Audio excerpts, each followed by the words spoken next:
Yo, what's up mga kamoto? So, I'm back again. Bali, nagkaroon tayo ng time makapag-rides ulit at kating-kati na ako makapag-rides talaga ulit. Lalo na at kakabagong taon lang. First ride natin ito ngayong 2026. So, January pa lang. Umpisa na natin ang taon na to ng isang rides para magsunod-sunod at malibot natin at mapuntahan yung mga gusto nating mapuntahang lugar gamit ang ating motorsiklo. So, bali mga kamoto, dala ko ng aking Easy Ride 175 ADV. Bali ngayon ko na lang ulit siya magagamit sa malayo ang biyahe. Tingnan natin kung kamusta ang performance nito. Since halos 4 months, 5 months ko yata itong na-stock sa bahay. Tapos sinivity cleaning ko ito. Kung nanonood kayo ng vlogs ko, makikita nyo doon kung gano'ng kadumi yung CVT nito sa 1.5 Odo. So yun, check nyo na lang sa YouTube channel ko mga kamoto. At syempre, wag nyo kalimutang mag-subscribe at click yung notification bell para updated kayo sa mga videos na i-upload ko. Salamat sa mga sumusuporta mga kamoto, at sa mga bago po sa aking channel ay siguradong mag-enjoy kayo sa panonood sa mga videos ko. At syempre, kasama ko rin kayo sa lahat ng biyaheng ginagawa ko.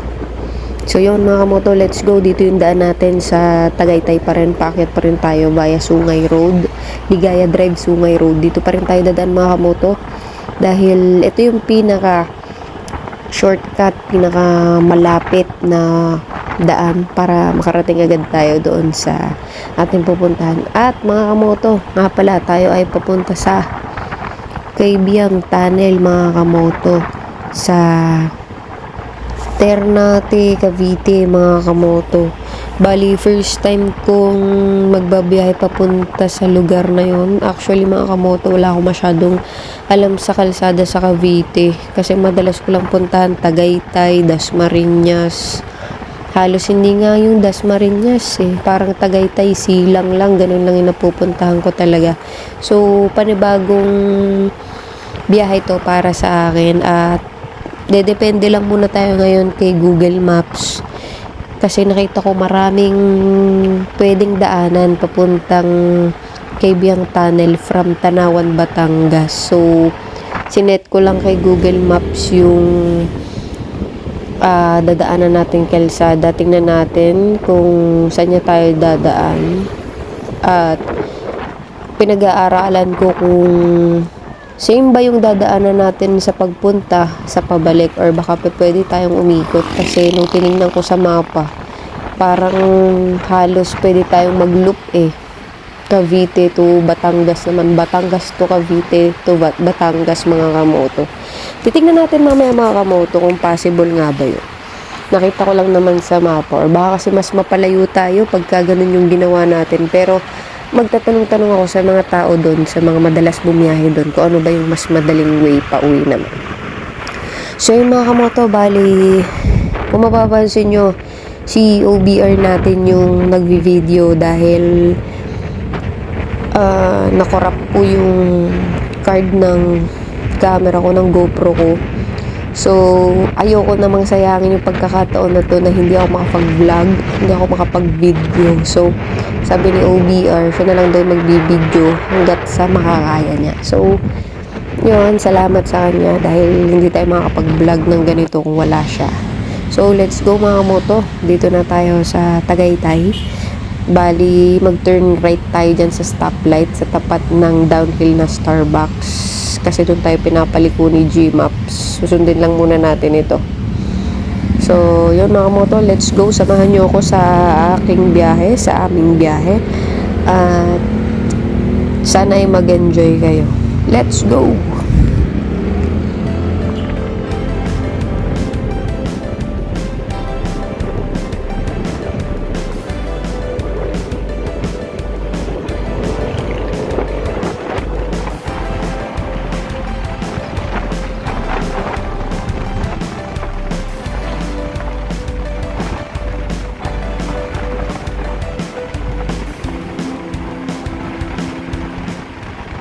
Grabe mga kamoto, Ngayon ko lang napansin na hindi gumagana yung busina natin. Kanina ko pa pinipindot kasi dahil bubusina ako. Ayaw niya.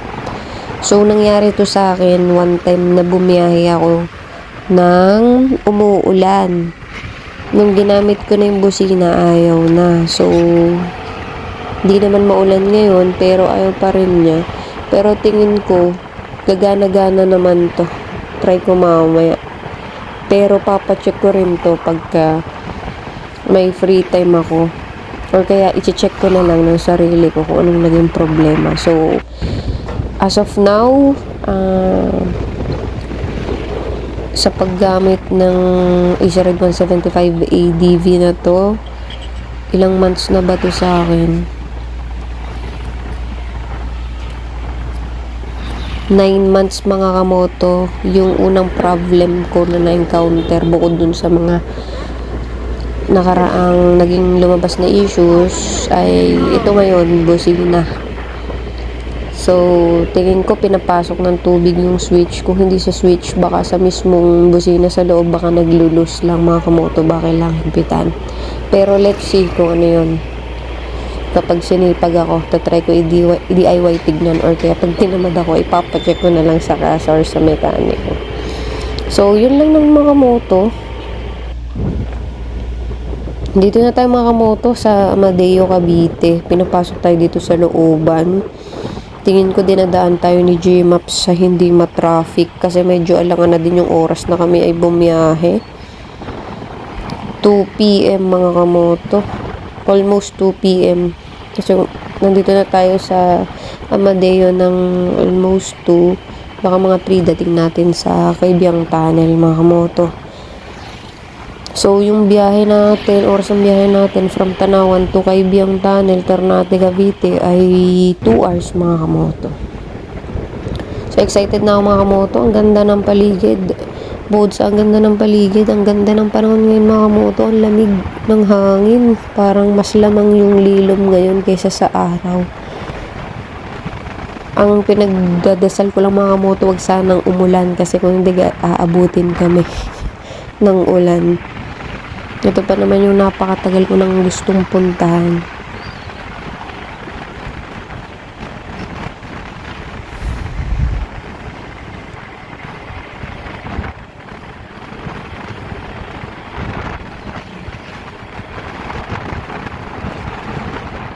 So, yan mga kamoto, diretso daw tayo dito sa Banaba Cerca.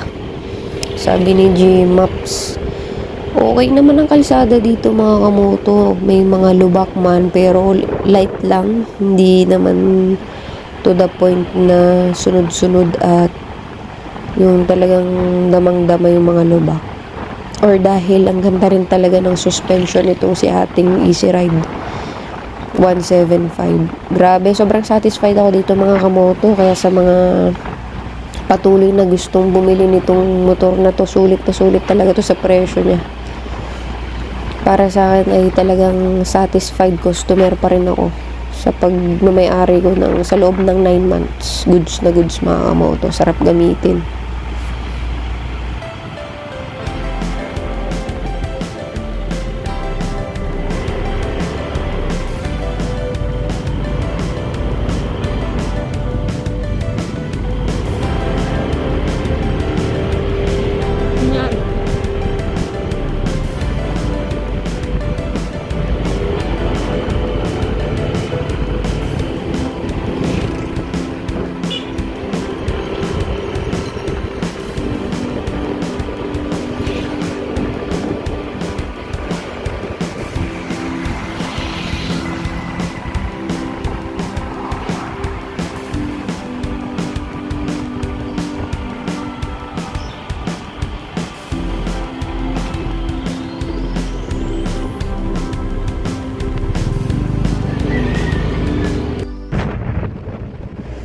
So yan mga moto, hindi ko na alam kung asan tayo.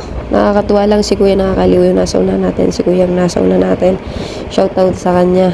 Nakakatuwa, ginaguide niya tayo dun sa mga lubak, dun sa mga sirang part ng kalsada. Na-appreciate ko yung mga ganyang rider mga kamoto. Yung may concern ba sa kapwa. Lalo nararamdaman niya na dayo yung kasabay niya. At siya syempre yung nakakabisado ng lugar ay talagang ginaguide niya mga kamoto. Salamat sa'yo kuya. Bali, ang ganda ng daan dito mga kamoto. Ganito yung mga gusto kong daan, yung parang bukid. Talaga probinsya. Ang saya lang makita ng ganyan, ang daming puno. May mga iba't ibang klase ng hayop. Wala, nakakatuwa lang kasi sa ganyan din naman ako lumaki mga kamoto. Bali, nung bata ako, ganyan din mga nakikita ko sa paligid. Medyo na dumami na lang ang infrastructure sa location ko, kaya hindi na ako masyado nakakita ng ganito. Pero sobrang na-appreciate pati yung mga trabaho sa mga probinsya. Yan, ang ganda talaga ng paligid mga kamoto. Pero huwag kayo pupunta dito mga kamoto ng gabi ha, kasi feeling ko delikado. At I think walang ilaw kasi walang street lights walang mga poste. So feeling ko hindi siya okay piliing daanan kapag gabi. So ngayon naman 2 PM ay okay na okay, maliwanag, maaliwalas at safe naman mga kamoto. Kasi marami rin tayong nakakasabay at marami pa rin naman tayong nakakasalubong dito. So yan, maraming sirading part na daan pero carry naman mga kamoto. Tolerable naman siya. Basta dahan-dahan lang din para hindi kayo ma-surprise So yan kita nyo si kuya, ginaguide niya tayo. Ayan, natin na mga kamoto. Bali left daw tayo dito, wala na si kuya sa unahan natin.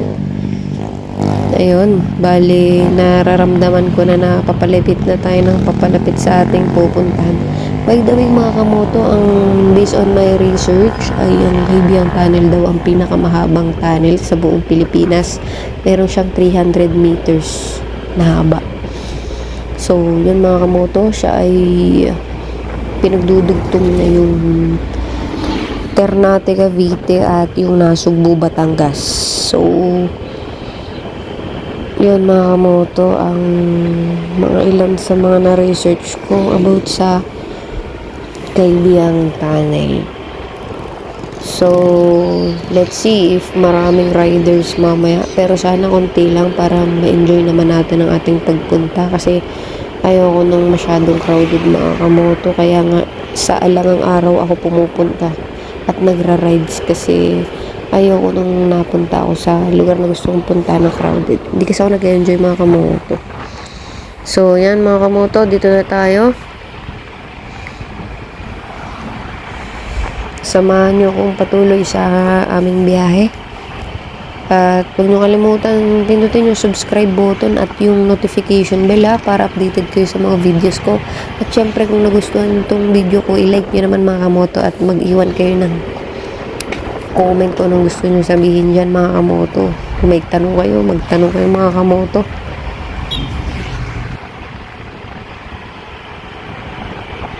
Sa mga nagko-comment po sa iba kong mga content or vlogs, pasensya na po kung hindi nare-replyan kasi it's either natatabunan kasi hindi po ako masyadong active, lalo na nung few months hindi talaga ako masyadong nakakapag-check ng aking channel. So kayo mag-alala mga kamoto pag naman na kikita ko yung ibang mga tanong or comments dyan or suggestion, talaga namang nagre-replyan ko yan mga kamoto. So yun mga kamoto,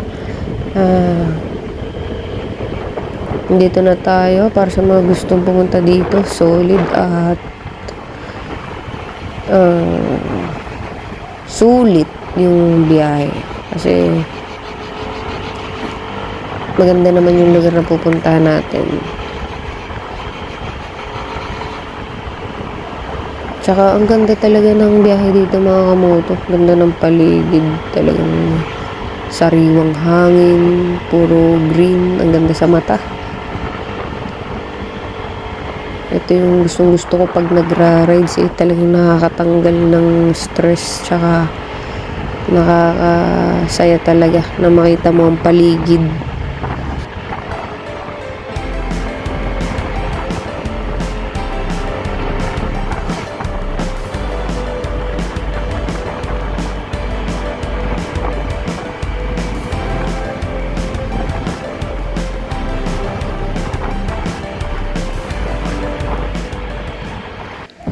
Wala pa ako nakikitang mga ka-easy ride 175 ADV natin dyan. Wala pa ako nakakasalubong or nakakasabay.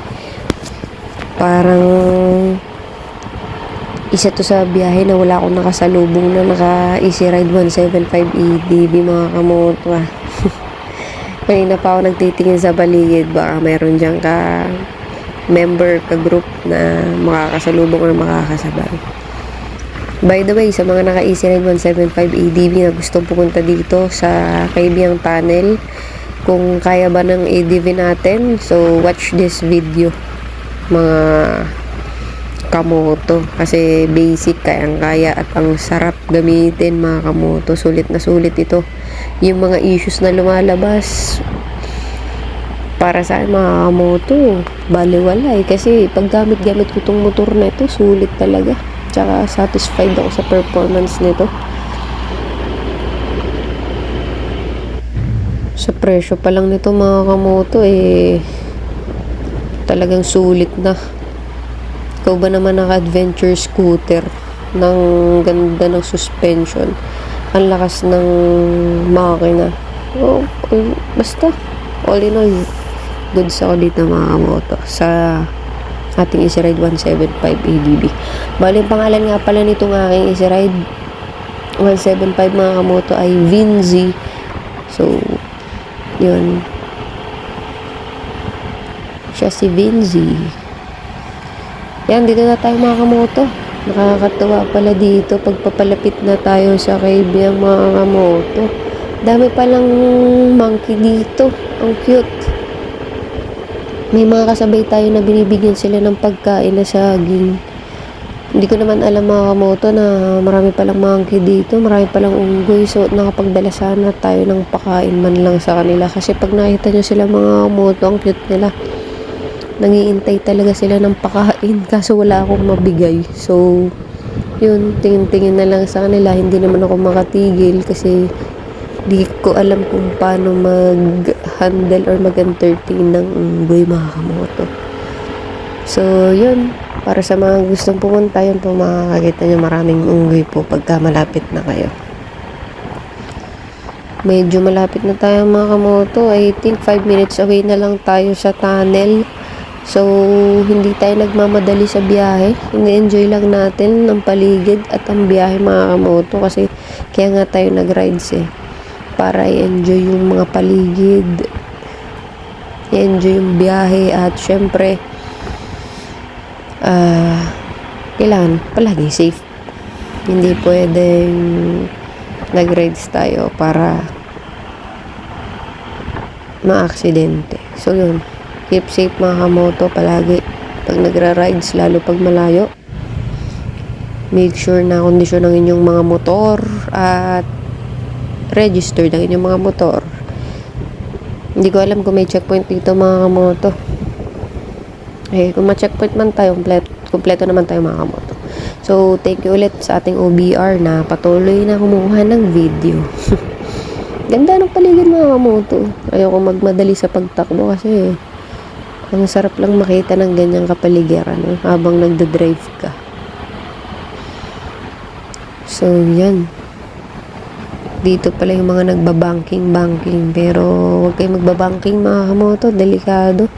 Kasi yung daan dito mga kamoto, hindi siya yung sobrang malawak na daan. Kita nyo, two-way lang siya. Isang papunta at isang pabalik lang. Kung magbabanking kayo dyan at sumalat talaga kayo, mag-overshoot talaga kayo, talaga ma-aksidente kayo mga kamoto. Dahil marami rin ang nabiyahe dito mga kamoto. Hindi ito yung lugar na hindi tinatao. Tinatao itong lugar na ito mga kamoto. Kanina pa maraming nakakasalubong at nakakasabay So hindi talaga pwedeng mag-banking dito mga kamoto.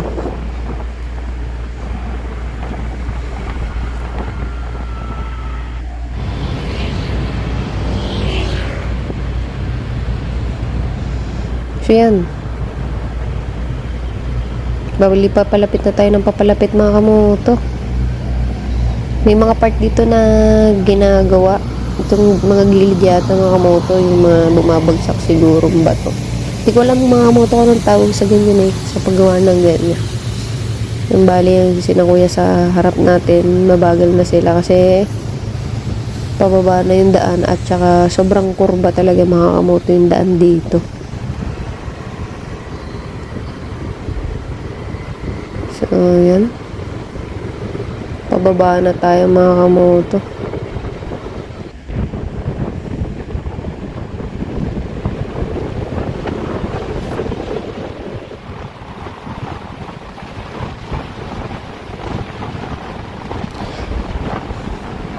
Yo, what's up mga moto? Finally, andito na tayo sa tunnel. Malapit na tayo mga kamoto. Yan. Bali, didiretso tayo mga kamoto sa loob ng tunnel. Lalagpas tayo. Doon tayo magpipicture sa kabilang part. So, yan. Mga kamoto, welcome to Kaibiyang Tunnel. Yan mga kamoto, pagdadaan daw kayo dito, kailangan daw bubusin na tayo. Swerte kasi gumana yung busina natin mga kamoto. Tsaka pagdadaan kayo dito mga kamoto, huwag niyong kalimutang buhayin yung headlight nyo para kita kayo ng inyong mga kasalubong ha. At syempre para safe kasi madilim sa loob ng tunnel. So yan mga kamoto, sulit ang punta dito, maaliwalas at mababait po ang mga tao rito mga kamoto. Bali magpapapicture muna kami mga kamoto bago kumain.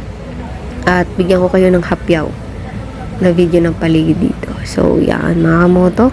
At ito ang ating Easy Ride 175 ADV na dala natin papunta dito sa Kaibiyang Tunnel. So, salamat sa panonood mga kamoto. Huwag niyo kalimutan pindutin ang subscribe button, like at notification bell para updated kayo sa mga videos ko. Ride safe palagi. Salamat mga kamoto. Hanggang dito na lang po.